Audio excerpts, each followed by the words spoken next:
Now, how would you use one of these to save someone from drowning? I've got one here. I'm going to have to put gloves on because it's a very delicate instrument that I have, and I'm not allowed to touch it. It's been lent to us by the Wellcome collection, which is one of the best medical collections in the world. He could save himself by, for example, swimming. Yeah, but if... Rather than going...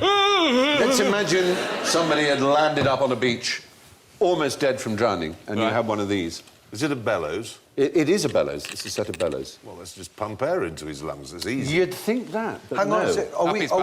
Are we saving him for drowning? Alan, repeat what you said. Up his bum. Yeah, Yes. bottom. So it's up the bottom, but it isn't air.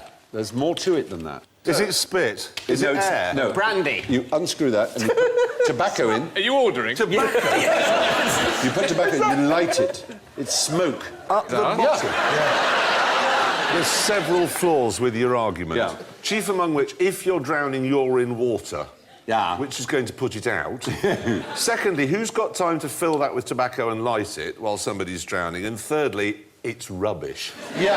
I mean, these are all obviously pretty strong arguments. It's basically if you're trying to resuscitate someone, and it's not just like someone once wrote it might be a good idea and so we've seized on it. This was general mainstream medical belief. And these were hung up all along the Thames.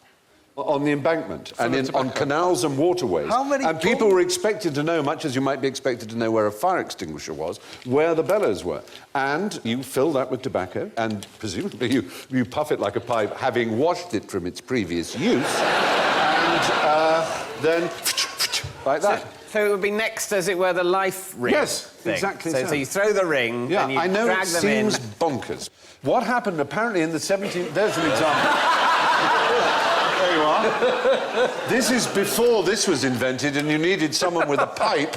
Blow, man, for God's sake! Is it sucking or blowing? I can't remember. I think it's blowing, is it? I don't know.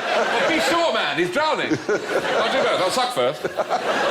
So is it just the shock of the sensation of having smoke blown up your arse that makes you sort of splutter back into life? Who knows? Apparently in the 18th century, in the late 1700s, a woman was found drowning and apparently almost dead, and people tried the normal things, and someone suggested blowing smoke up her arse. Seemed to work. So there was a point where they went, kiss of life, just wait a second. Exactly. Hand me that pipe.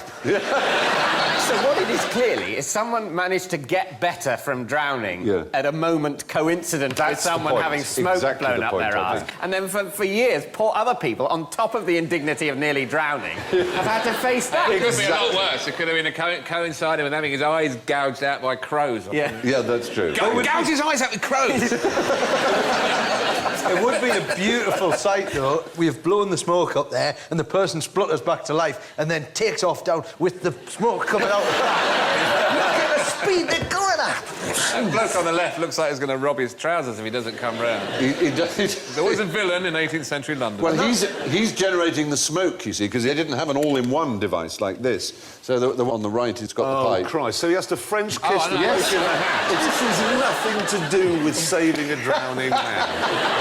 These are perversions of old London, that's what they I think we got another picture of it as well. I hope real somewhere. people Yeah, this we can time. have it. We did. There you are. Well, yeah. Well, he's not drowning. No, well, he's just in the pub. He's just in the pub. It's just that scene from Pulp Fiction when... This is actually... This is bad, because it means people can say at almost any point, I think I might be drowned. They fancy it. And also, as if that's bad enough, it's like, as if that doesn't look wrong enough, the bloke in the background went, I think I'll get me donkey in on this. It's like... Oh, when you said blow smoke up my ass, I thought...